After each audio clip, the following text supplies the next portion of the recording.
Hi guys, my name is David and welcome back to my channel.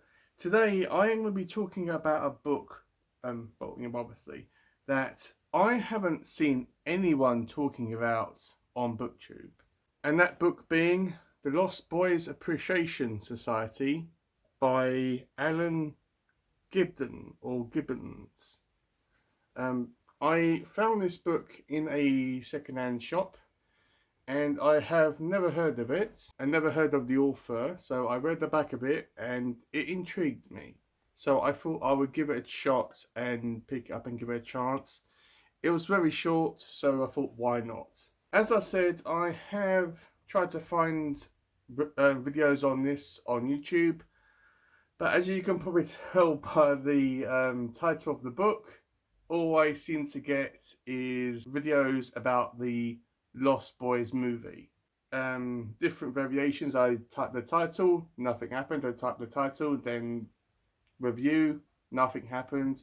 I even typed out the title by the author, and I even tried just the author's name. Nothing happened, and nothing showed up. So I do not know whether I'm the only person that actually did a video on this or is doing a video on this, because I do not know why. This is a very interesting book. This book came into my life at just the right moment and was a comfort to me. I needed this book at that exact moment in my life, and this book to me is a symbolic comfort blanket. And I'll explain that as I go through this video.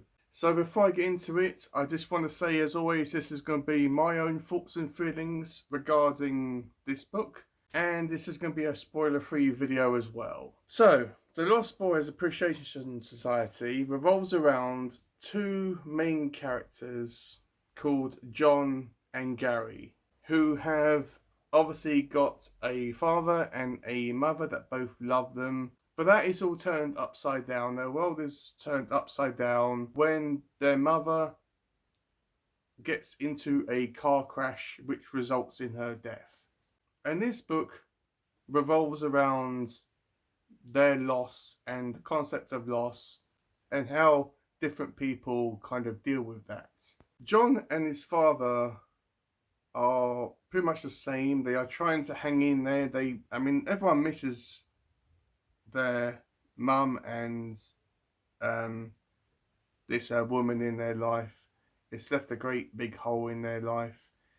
But John and his father are trying to hang in there, trying to do their best, and trying to I won't say move on, get over it and move on, but they are trying to put the pieces of their life back together again. We find out that John is in school as well as his brother Gary. Now let me just talk about Gary for a minute. Gary has taken this death of his mum extremely badly, and he has started to hang out with all the wrong people. He's hanging out with people that vandalize, steal cars, smoke drugs, all the wrong people. But he's become self-destructive. His brother John and his father cannot trust him anymore, even though that they both want to. His father is at his wit's end with Gary, and you can tell that Gary is hurting and he doesn't know how to process the death of his mum. And this is what's led him down this destructive path. Now, I could really sympathize and connect with Gary and this kind of destructive behavior, and this kind of self-destruction and this bad behavior that he's doing, because that's the only way that in his mind he can actually deal with it. Because I recently, just over a year now, lost someone important to me. I won't go into it. If you know who it is, you know who it is, but I'm not going to go into it now. And it kind of left me at a loss. I didn't know how to process it. Obviously, I've lost people before in my life, family members, but I've never lost someone that's, a friend that was that special and important to me. And I was kind of down a self-destruction path. I didn't hang around with obviously the wrong people, but I I was kind of giving a fuck it kind of attitude, especially because I didn't really feel that I had anyone to talk to. Yes, I've got people on BookTube that I can talk to, but I felt deep down inside me that I was truly by myself. Obviously, I couldn't speak to my family because the concept of me um, being in that state of mind from someone that I have never met physically would be completely alien to them. So that's why I could connect and understand and be sympathetic towards Gary. And he's not a bad kid, he's a good kid. He just doesn't know how to process what's going on in his mind. So John is in school, he's trying to do his best. He's got a crush on a girl that is called Olivia, I think that's what her name is. And I think that they're in a play, and Olivia turns out to be not a very nice person. She's one of these people that is pretty on the inside, but ugly on the inside.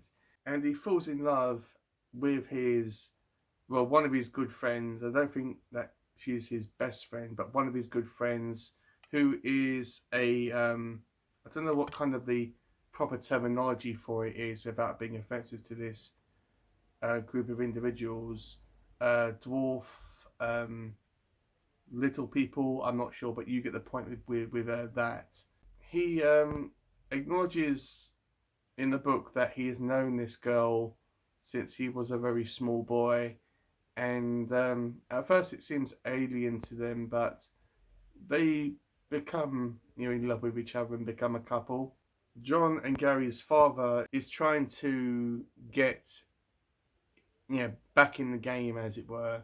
He's trying to see other people and trying to um, yeah, meet other people and get into another relationship. And this woman's name is called Rose. And in one instance, when they go out on a date, he gives a rose, or is planning to give a rose to Rose. And Gary finds out about this, and he gets extremely hurt, extremely angry about this, because a rose was his mother's flower. In fact, I believe that they were throwing roses onto the coffin when it was being laid to rest. So this gets Gary extremely upset. He's always getting into trouble and being a rebel with a cause. And I just felt that he just needs someone to talk to, just someone just to sit down with him and just talk to him on his level, and just do, he just needs a friend that will look after him, not one of these um, people that is stealing cars and doing drugs and doesn't really care about Gary. But that's the kind of friends that he's hanging out with now. And John tries to be a good brother towards Gary, even though, like his father, he feels that he's at his wits' ends with him. And there is a confrontation, or sort of anyway, between John, Gary, and one of these other individuals that I believe is called Adrian, who is being looked into by the police because he stole a car, and a gun was brought to the scene by Adrian, and John finds himself with this gun pointed at him, and I won't say what happens, but Gary makes a decision right then and there that I believe is a kind of a turning point for him. And I won't say what happens at the end, obviously, because I don't usually like to do that with books.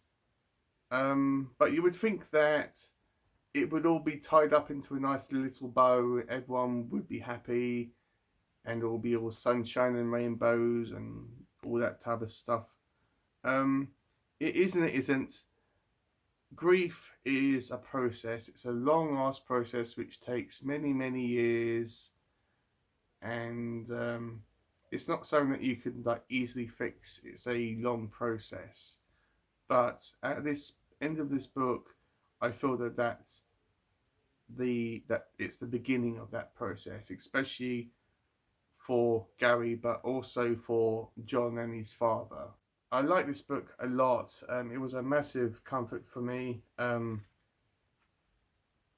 I described it to someone that I was actually in the park reading this, and a guy came up to me and asked me what I was reading, and I showed him what I was reading, and he asked me what it's about, and I basically said it's about a family that's dealing with the death of a woman, or a mother and a wife. He didn't say anything, but I could tell that it's a unconventional topic, that or a taboo topic that a lot of people want to read about.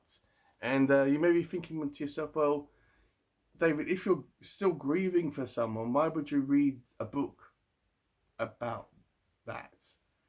And it was a comfort to me. It really was. I could connect with all these characters, and well, to some degree anyway. And in a way, it has helped me process what's going on. I suppose if I had any complaints or criticisms about this book, I would have liked to have um, some flashbacks of the past with John and Gary interacting with their mum, kind of like 1 or 2 page flashbacks of them having memories of them of this happy time in their life, but in a way that would have taken the narrative backwards and kind of deterred it from its main purpose, which was moving forward past this grief and past this terrible time in their life. And I just want to focus because the main cover is very plain. It does have all these like strange patterns on it. I don't think it is anything particular. It's just a like a abstract pattern, but it does have this guy sitting down here. At first, I thought that this was John, but now I think about it, I think it is Gary because he just sits there and it just looks like someone that's dealing with a lot of stuff and they don't know how to deal with it. And if you have a look at the posture, they are sitting up. I mean, they're sitting with their knees close to their chest and they've got their arms wrapped around them. And to me, that's kind of a what's the word? They are protecting themselves. That they don't want anyone to get near them, and it's just a way for them to be protected. So I would probably rate this book a 4 stars. I would have given it a 5 stars, but there were a few instances where it kind of slowed down for me, and a couple of parts where I didn't care much about. But still, with that said, it was and is a great book.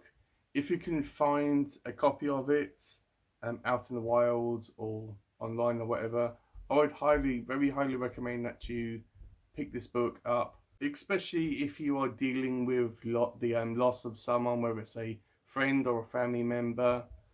I would, and you kind of having that trouble. There's like that wall where you can't get past it, and you can't get past your grief and sadness about it, which will always still be there, but you do not know how to kind of overcome it. Then I would highly recommend that you pick this book up. Maybe if you recently lost someone, like very recently, then I'm actually not sure, but definitely leave it a while and then pick this book up, and trust me, it will give you some sort of comfort. When it comes to if I'm going to be reading anything from Alan ever again, I'm not sure. His writing was very good. This is I think a YA novel or something that um, somebody young, like like a teenager, 16 upwards, could read, or an adult. But if I find anything by this author out in bookshops, then yeah, I'll definitely give it a consideration. Or if you guys, if you've read anything by Alan, and if you have any recommendations, then please comment them down below, and I will gladly check them out. Also, I just want to say that what genre this book is. It's a contemporary slice of life, kind of a like a what's the phrase, growing up novel, or a coming of age book. I mean, I would say uh, that's what I would classify this as. So that's been my video for the Lost Boys Appreciation Society. Let me know, have you read this book? If you haven't, let me know if I've maybe encouraged you to pick it up and give it a chance and give it a read. With all that out of the way, guys, thank you for watching, and I will see you in my next video.